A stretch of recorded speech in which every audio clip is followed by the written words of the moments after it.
You're listening to When Love Shows Up, weekly reflections on God's presence. I'm Philip DeVaul, the rector of the Episcopal Church of the Redeemer in Cincinnati, Ohio. Thank you for joining us.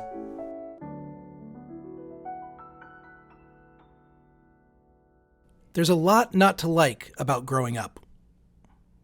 I get tired more easily, and I have indigestion a lot. I snore now. I pay bills and have responsibility. I feel responsible for others at work, and then I come home and feel responsible for others there too. I do laundry, worry about my cholesterol, and wake up before sunrise. I have the occasional panic attack. I walk around the house grumbling and turning off lights everyone else left on. Plus, there's the midlife crisis and the existential dread. My generation calls it adulting, the act of being an adult, which can feel heavy. Don't grow up, my friends say. It's a trap. But I have a confession to make. I love being an adult. I love it. I get to stay up past my bedtime. I get to drive a car. I have to work, sure, but I also get to work. Get to do something I love and learn how to get better at it. I will never have to take another math test, never get another detention. Sure, I went bald, but now I don't get hat hair. I get to have a beard. I get to watch rated R movies. I eat my kids' Halloween candy after they go to bed. I have 2 dogs. I had one and wanted another one, so I got another one. It was a terrible idea, but it was my terrible idea. And all I had to do was be willing to live with the consequences. I didn't much like being a kid, to be honest. And it's not like I had a bad childhood. I wasn't trying to escape, but from a very young age, I believed that I would enjoy being an adult so much more. And then I grew up, and I was right. This is what I've been waiting for. All the stressors I described before are still true. It's very, very difficult, this adulting. But I love it. I love being a grown-up. It's painful, and it's scary.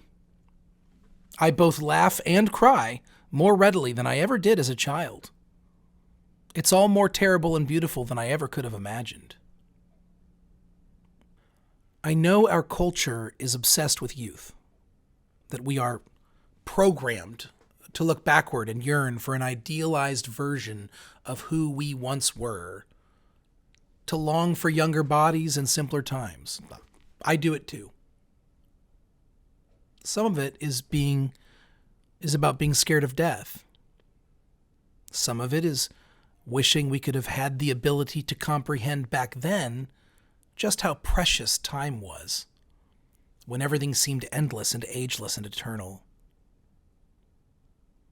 And some of it is the legitimate annoyance that if I sleep wrong tonight, I will be sore for 3 days. I'm not saying I didn't worry when I was a child. I did. I worried about death. I worried about nuclear war. I worried about my appearance and my weight, even as a child. I worried about dying and going to hell for thinking or doing the wrong thing. But when I was scared, I could tell a parent, and they would assure me that everything was all right. And I could fall asleep on them, and they could carry me to bed. One day you get too big to carry, and nobody ever carries you again.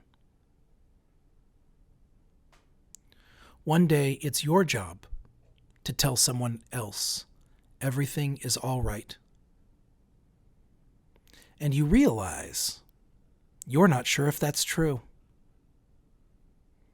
And you realize your parents weren't sure either, but they needed you to go to sleep so they could get a small break from being responsible for you.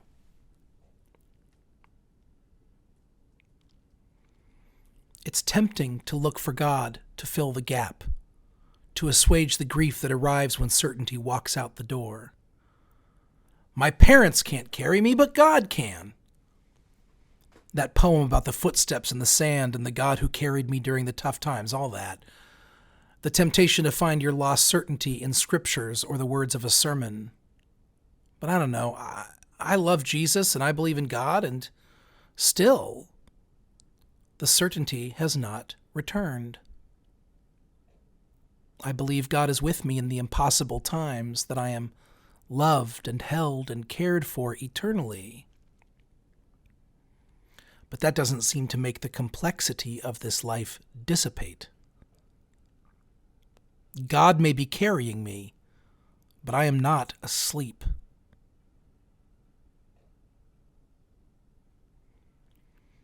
In the writings of the Apostle Paul, he speaks often about the need to grow up. In one letter, he tells Christians they need to grow into what he calls the full stature of Christ. He's talking about spiritual maturity. In another letter, he laments that his audience hasn't been weaned from the mother's milk yet, and he wants them to graduate to solid food. He's calling them babies. He's telling them that if they're serious about understanding the fullness of God's love, they will have to let go of their fixation on spiritual simplification and emotional immaturity. His specific prayer for them is that they will grow up enough to truly comprehend the height and depth and width and breadth of the love for which they are made. We are made for that same love. We are nourished by it, and we nourish others with it, but only if we are willing to grow up. Every single day, God invites us to participate in the heavenly work of justice, healing, and reconciliation. To accept that invitation is to abandon our obsession with easy answers and the good old days. We who have grown up know somewhere deep down in our marrow that there is beauty in the accountability, in the calling, in the vocation of our lives. Being young is a special blessing. Be like the children if you want to know heaven, Jesus said, and I don't think he was kidding. The openness and curiosity, the wonder and eternal possibility, the brutal honesty and playfulness is beyond powerful. Growing up doesn't mean dismissing what I was or disregarding others who are now where I once was. You know, it's possible for me to grow up without actually ever being mature. Maturity is, I believe, the ability to approach the world with that wonder and curiosity, even as the idealism and naivete is squeezed out of me. When I love readily and magnificently, even though I know firsthand about broken hearts and unrealized dreams. That is holy. Spiritual adulting, which is to say, having all the options in front of you and choosing love anyway, is hard work. I want my mom to give me clear answers. I want my dad to carry me again. I crave certainty. I don't want to believe in God. I want to know God is real, and God is good, and God will end war and poverty, and I never want to doubt again. One of the hardest parts about growing up, aside from the colonoscopies, is forfeiting certainty. I hate it so much that I often simply refuse to do it. One of my teachers, the 20th century Washington, D.C. prophet and pastor Gordon Cosby, was often quoted as saying, "The church in America is structured for spiritual infancy." So often I want to be a spiritual kid again.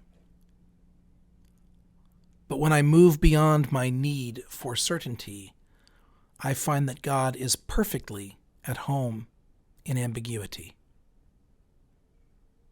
When I accept that, I grow up a little.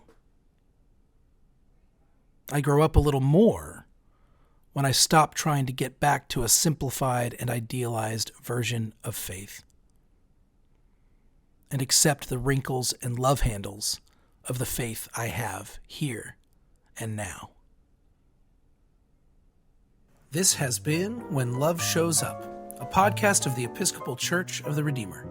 From Cincinnati, Ohio, the Queen of the Midwest, the crown jewel of the Buckeye State, this is Philip DeVaul.